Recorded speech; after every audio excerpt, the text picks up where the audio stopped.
মানুষের হাড্ডাহাড্ডি লড়াই তো অনেকেই দেখেছেন, এবার চলুন দেখি রোবটের রণক্ষেত্র। পুরো মানুষের মতোই কিল, খুশি, লাথি সব চালিয়ে একজন আরেকজনকে মাটিতে ফেলার প্রতিযোগিতা চলছে এখানে। প্রতিটি আঘাতের সাথে ধাতব শব্দে কেঁপে উঠছে মঞ্চ, আর দর্শকের চোখে মুখে জমে উঠেছে উত্তেজনার ঝলক।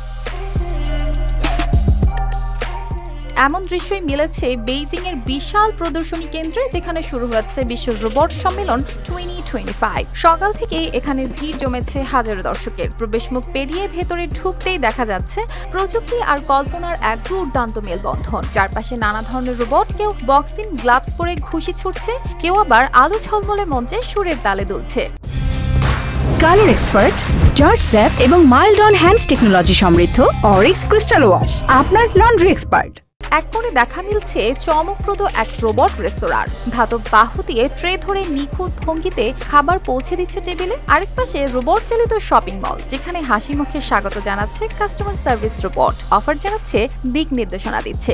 প্রদর্শনীর আয়োজকদের ভাষ্যে এই সম্মেলন কেবল রোবট দেখানোর মেলা নয়, এটি ভবিষ্যতের প্রযুক্তি ও মানব জীবনের সম্ভাবনার এক বিশাল প্ল্যাটফর্ম। এখানে শিক্ষা, স্বাস্থ্যসেবা, শিল্প ও গৃহস্থলীর কাজে রোবটের ব্যবহার নিয়ে চলছে নানা আলোচনা ও প্রদর্শনী। দর্শকের মধ্যে এক শিশুর চোখে ছিল স্বপ্নের ঝিলিক। সে নাচতে থাকা এক রোবটের হাতে ছুঁয়ে বলছিল, এমন রোবট যদি একদিন তার ঘরে থাকে তাহলে খেলাধুলা থেকে পড়াশোনা সবকিছু হবে অন্যরকম। হয়তো এই কল্পনাই একদিন হয়ে উঠবে বাস্তব। বেইজিং এর এই সম্মেলন যেন প্রযুক্তির বর্তমান ও ভবিষ্যতের মাঝে এক সেতু বন্ধন, যেখানে ধাতব শরীর ও কৃত্রিম মস্তিষ্ক মিলিয়ে তৈরি হচ্ছে এক নতুন যুগের গল্প। এখানে দাঁড়িয়ে মনে হয় ভবিষ্যৎ আর দূরে নেই, সে তো দরজায় কড়া নাড়ছে রোবটের হাসি ও ধাতব পদচারণার শব্দে। অর্পিতা জাহান, RTV।